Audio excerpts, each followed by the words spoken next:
and two police officers on different pickup trucks. They stopped me in the middle of the night. They started hitting my window with their guns, like, get the fuck out of the car. And I was pretty sure that they were taking me by mistake, right? I was like, they're looking for someone else. It's a fucking mess in the city. Yo! But one of those guys jumped into my car and started driving, and they tied my hands and my ankles and put me in the back of a pickup truck, and they put their foot on top of my... On the back of your pickup truck? No, a different one. On their pickup, on the official police pickup truck, right? They kidnapped him. They beat him up and they kidnapped him.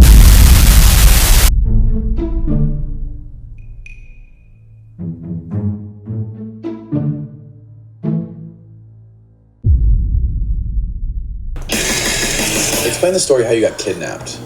So I had this guy who told me that he was an informant for the DEA and that he had a lot of information about what's going on in Mexico. And we kept writing back and forth for at least a year before I actually met him in Ciudad Juarez. And he gave me these papers with a lot of phone numbers and audio files from a woman working for the local police in Ciudad Juarez. She was a police officer, but she was literally fucking military commandante, federal police commander as well, and a local police chief. So she was in bed with the three of them and an uncle. Baby girl was getting around like a motherfucker. So she was sharing information all over. You know, like she was getting paid by all over those guys, but to share information about each other. So she was like in the middle of everything.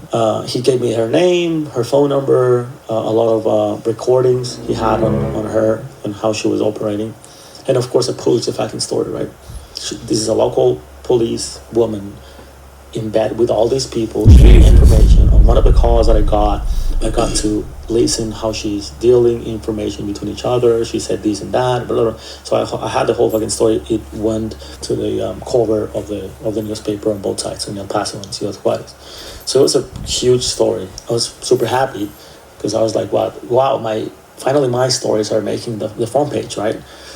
And that was that. My editor told me, "Are you sure you wanna have your byline, your name on the byline? We can have a different name or a like a nickname or something." Mm-hmm. And I'm like, of course I need my name, man. It's a huge fucking investigation.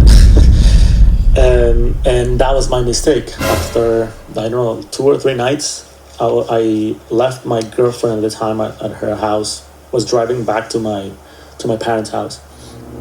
And 2 police officers on different pickup trucks, they stopped me in the middle of the night. They started hitting my window with their guns, like, get the fuck out of the car. And I was pretty sure that they were taking me by mistake, right? I was like, they're looking for someone else. It's a fucking mess in the city. Yo! And I'm the only dude that it's out 1 in the morning in the streets. But I had my newspaper badge and everything, so I went down from my car. They started like kicking me and pushing me around. I was like, hey dude, I think you're mistaken. And it's like, no, we're not mistaken, man. You know what you did? They kept kicking me and beating me. And I never understood, like, until that point I was like, why are these guys are just fucking confusing. I mean, what did I do? And they're like, you know what you did? After a while of that, they took my car keys. One of those guys jumped into my car and started driving, and they tied my hands and my ankles and put me in the back of a pickup truck, and they put their foot on top of my... On the back of your pickup truck? No, a different one. On their pickup, on the official police pickup truck, right? They kidnapped him. They beat him up and they kidnapped him over a damn news letter type of deal. And they put their feet on my back, so I will stay down while they were driving. They started driving for about, I don't know, 20-25 minutes, and then I felt they went into a dirt road. And I was like, fuck, man, I'm fucked. And they stopped, they untied me, and one of those guys told me, the commander told me, I'm gonna give you a chance to run, so start fucking running. And I immediately knew that he was gonna fucking shoot me in the back if I started running, and say he got me there by mistake, or that I had a gun on me, or some shit like that. So I was like,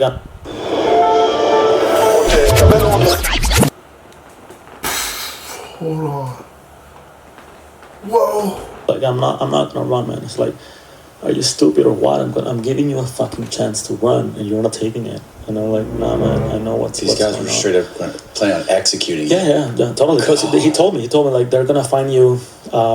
He used this word. He told me they will find you in the back of your car as cattle, as dead cattle. That's what he told me. Oh my god. So they were up to me, like they were really trying to kill me. And I remember that I got on my knees, and I don't remember being yelling or screaming, but the commander told me, stop fucking yelling. And I'm like, I'm not yelling, I'm just asking you for a favor. And it's like, you're not in no position of asking a favor. And he started like beating me again with this fucking gun. My god. And I'm like, I'm not yelling, I'm just asking you for 10 minutes. What the fuck? What would y'all do in this situation? Clearly the cartel was mad at him publishing this news article, but the fact that like he had no other choice in the situation, it's like he had to just live up to what they wanted to happen. He wasn't gonna dictate how the results were gonna end, like they were. Give me a number and I can have the money, someone to bring the money here, and just give me 10 minutes. How much money will 10 minutes cost me? And it's like, it's not like that, man. You fucked up with the wrong person, so you're fucked. And then another guy stepped in and said, like, what if we... And then they just used code numbers, right? That I sort of, like, understood that they were talking about that deal.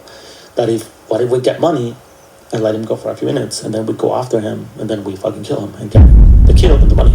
Right. Because I remember, like, I think it was 25 on the radio thing. They used to have radios, right? Like two-way... radio communications to talk between the police. Yo, this is crazy. I think 25 was referring to a male dead, to a deceased male, and 24 was deceased woman and stuff like that. So I remember that he said something like, what if we 19 first and then we 25 him? And I was like, shit, they're planning something and then they're gonna kill me. Right. So I was like, that's my chance. And I'm like, yeah. I mean, just let me know. Keep my fucking car.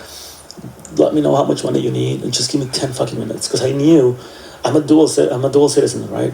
So I was like, I'm gonna fucking run to the U.S. to El Paso and stay there forever and fuck them. Right. And then they started like fighting between each other. And then the commander said like, all right, you know what? Bring me. I had two cards at the time: a Mexican debit card and a U.S. debit card, where I was paid by the news organization I worked with. But the limit to withdraw from the ATM was 6 grand pesos, which is like around $300 on each card. So I bring back $600. And I was like, that's the limit that I could get from the ATM. I was walking. So they let you leave? They let me leave. And I remember... By yourself? Yeah. And I'm walking, though, because they kept my wallet and they kept my car. And I remember when I started walking, I was like, hey, just give me your man's word that you're not going to shoot me on the back while I walk out. And he's like, you can't ask me for a man's word, man. But he's like, but you give me yours. You're not going to fucking run because we're going to find you and your family. We have your IDs and everything. I'm like, dude, I'm not trying to run. Oh my God. And he's like, they had his ass all the way. He was like, hey, like, just give me your word that you won't shoot me in the back. He's like, it don't even fucking matter. You better not do no dumb shit because we got your address, we got your ID, we got every fucking thing. If you do something stupid, we'll kill you and your fucking family.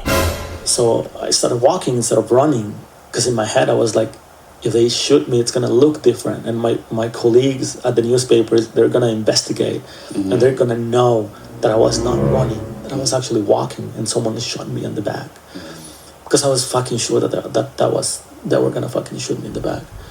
So I started walking down this dark alley, went up to an ATM down the street, down one of the main streets, took money from both of my cards and then came back and gave him the money. Told him like, just count the money. And it's like, now there's no need. There you go. That's your car. Make sure you're not missing anything from your car. That's your wallet. Make sure you're not missing anything from your wallet. And we'll see you in 2 minutes. And I'm like, all right. And I started fucking driving like crazy. By then it was like maybe 3 a.m. They'll see you in 10 minutes. They were gonna find me. They were gonna look for me again from the IDs they had and from everything they gather on me. But the thing is, I haven't updated my ID from Mexico, so I had an old fucking address on my Mexican ID, not the address where I was living with my parents, right? Wow. And that address was, where I was living with my parents was a gated community, super fucking protected, where most of the owners of Ciudad Juarez live, right? Like the main business owners, lawyers, doctors, all this stuff. They live there. So it's very fucking protected. It's impossible that they would go in without getting into trouble. So yeah, that's how I left. I went home. I remember one thing. I had two phones on me. I had my personal phone and the phone from the newspaper, right? And they asked me to turn off the phones. So when I was I turned off the work phone. And when I was about to turn off my personal phone, my girlfriend called me to see if everything was good. And instead of turning off the phone, I answered. So she started listening everything, and she called my parents. And both of them were listening when these guys told me that they were gonna find me dead on the back of my car, that they were gonna kill me, when they started beating me, all that shit. So when oh shit! Oh, hold on. Home, my parents were fucking hysterical. Oh my! They were like, "What the fuck is going on?" My dad was fucking crazy, and I was like, "I just need to go. I need to go." And I packed a fucking backpack, with clothes. I remember I only packed jeans and no fucking shirts. Holy shit. That gave me goosebumps. That's crazy. Imagine you're abducted. You have a girlfriend or a boyfriend or whatever, and all of a sudden they randomly call you in that moment. You answer, and they're hearing all this crazy shit of the cartel talking about they're gonna fucking kill you, boom, boom, like rob you. All this shit. I know my parents would flip. They would be like, what the fuck do we do in this situation? Not thinking straight. What did you do? Just straight to El Paso? And I went straight to El Paso to a hotel, and then I started renting an apartment in El Paso. And I remember it was fucking dark times. I was crying almost every fucking night. So I was looking at my city and looking at I was like, I want to go back. That's my fucking city, man. That's where I want to leave. And I lived in an apartment it's like in a small hill.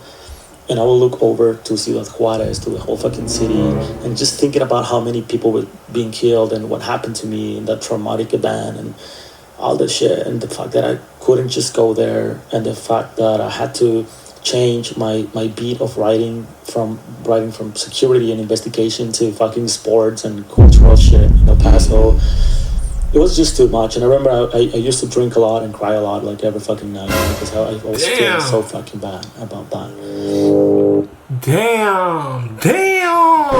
Y'all let me know your opinions about this story. I couldn't imagine being abducted by the cartel. Anywho, y'all, I'll see you guys in my next video. Your boy posts daily, so y'all come back tomorrow, you feel me? Before you go, like, comment, subscribe to the channel. If you're new, join the crew. You already know what to do, baby. Boo, shoo, ooh. Y'all have a blessed day. Later.